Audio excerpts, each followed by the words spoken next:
Meu nome é Adriana, sou a Adriana de Nanã, de Ilhéachão, Monanã, que fica na zona leste de São Paulo, e tenho a grata satisfação de estar aqui mais uma manhã de quinta-feira com vocês.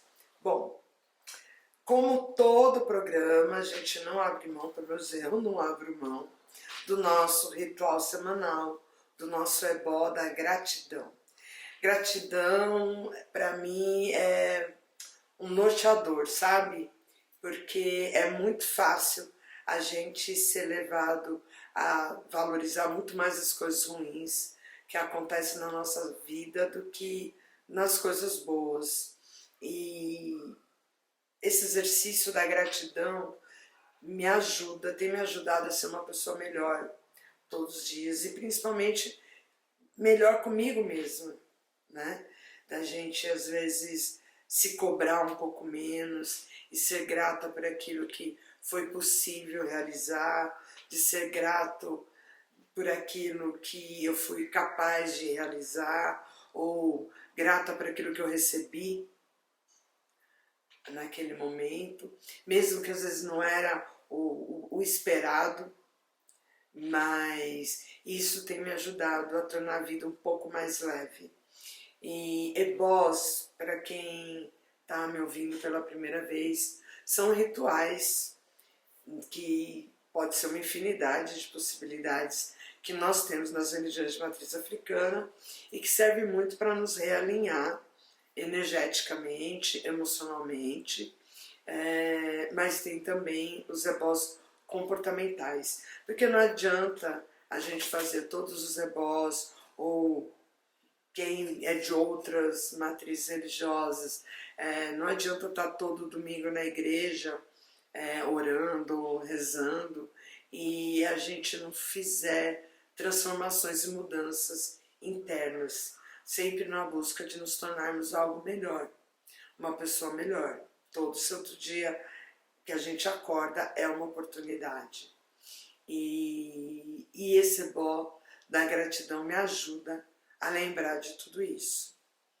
Bom, dando continuidade em nossas reflexões sobre o que Orixá nos ensina no exercício do bom caráter, hoje nós vamos falar sobre o sangue. O sangue nós temos como o primeiro médico, que a medicina nasce com o sangue. O sangue é o detentor da magia, do ofó, das folhas, das plantas, onde sem folha para nós não há vida, sem folha para nós não há orixá, sem folha não há saúde. E orixá, o sangue, ele nos remete a tudo isso.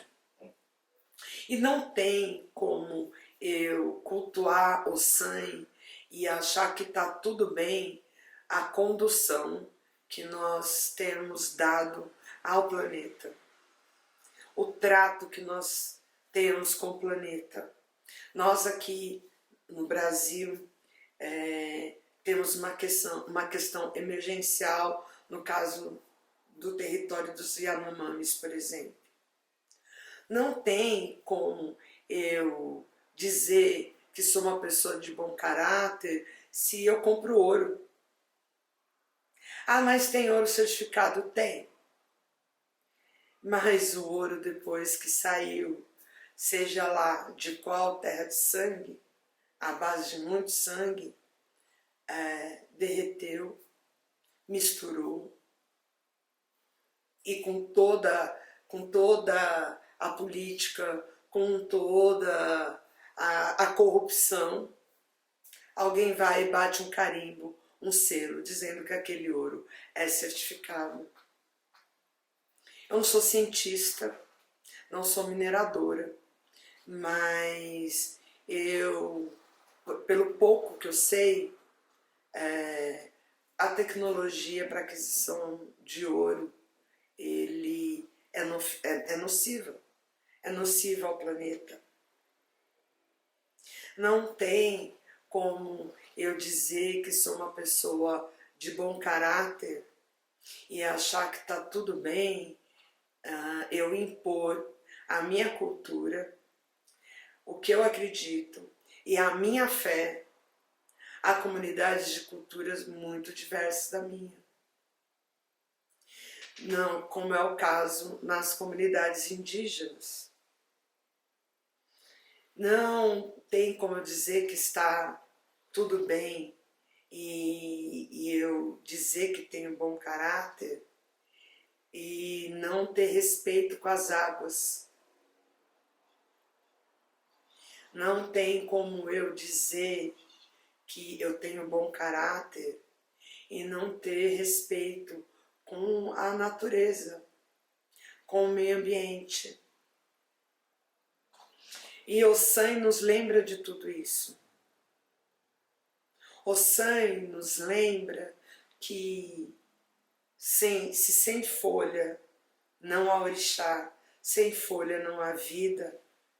Para que eu tenha essa vida com saúde, eu preciso que a natureza esteja saudável.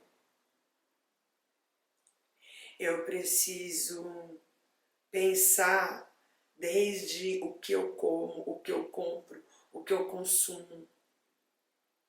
A quantidade de coisas que eu preciso ter para viver, por exemplo.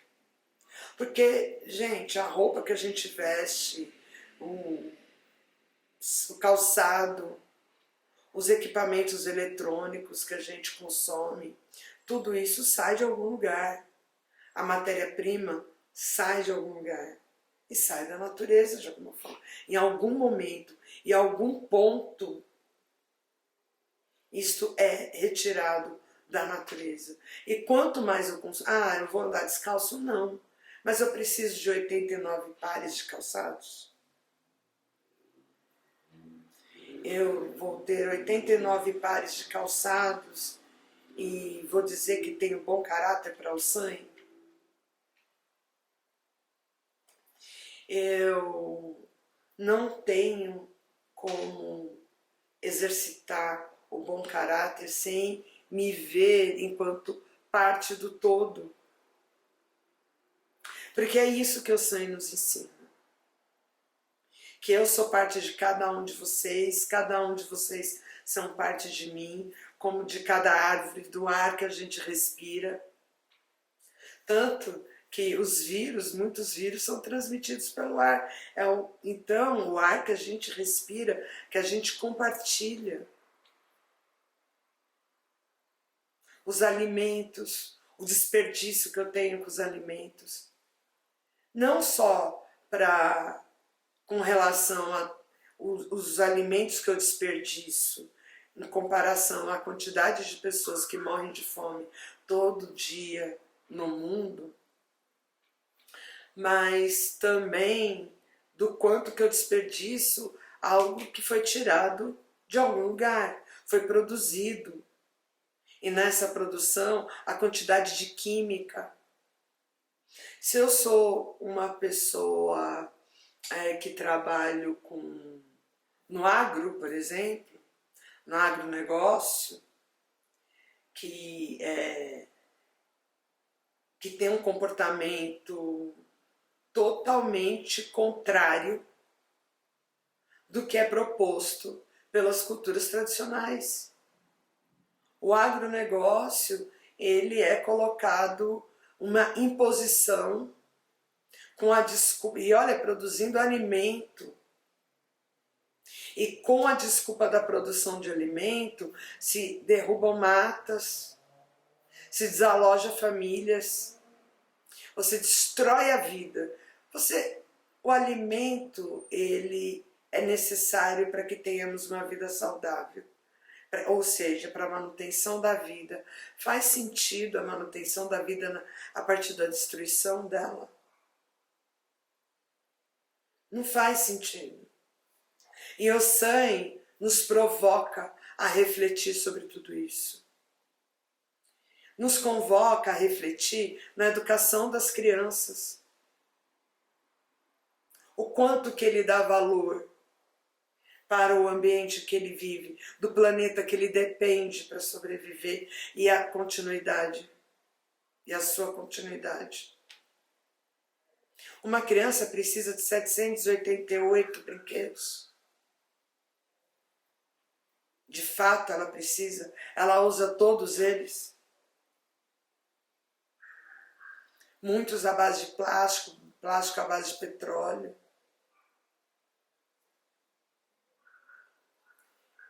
O SAI nos convoca a nos rever o nosso comportamento, rever o nosso caráter nas situações mais inimagináveis. É só a gente olhar as condições das ruas, das praças, o lixo. Quanto lixo eu produzo em casa? Porque você colocou um saquinho, amarrou o saquinho, já colocou lá na lixeira que uma outra pessoa vai transportar, você não tem mais responsabilidade com relação a esse lixo.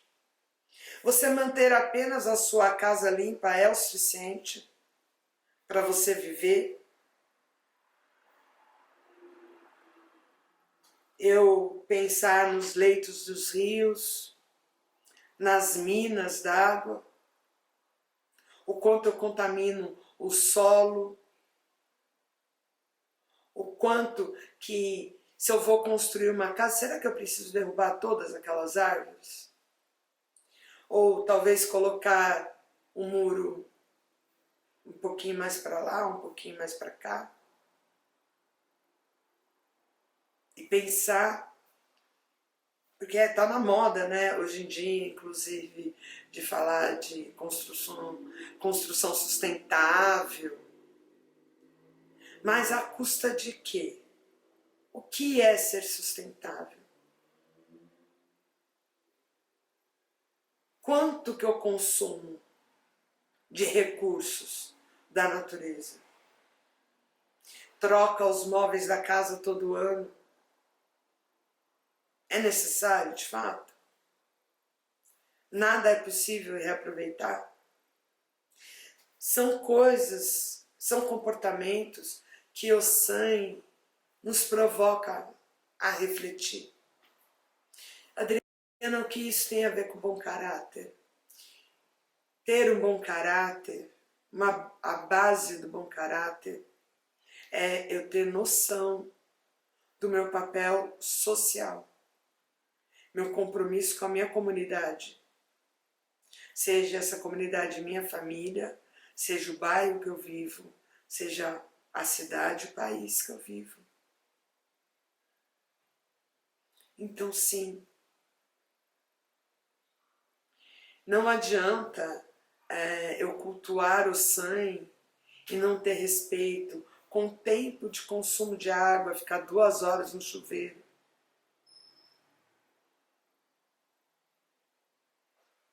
Bom, eu espero que vocês tenham gostado das provocações de hoje. O SAI, sempre que eu paro para refletir sobre o SAI, me dá vergonha. Vergonha, porque a gente sempre tem coisa para mudar. A gente sempre tem coisa para melhorar. E nessa cultura do consumo, é muito fácil a gente se perder. Por isso que eu digo que é o exercício do bom caráter. Espero realmente que vocês tenham gostado dessa provocação. Falar de Ossan é uma provocação. Falar de Ossan em bom caráter é uma provocação. Provocação para que a gente se reveja enquanto seres coletivos. Rever a nossa humanidade a partir do nosso compromisso com o todo. Um beijo grande, que Pai Ossan nos abençoe grandemente, com muita saúde física, mental e espiritual. Até semana que vem.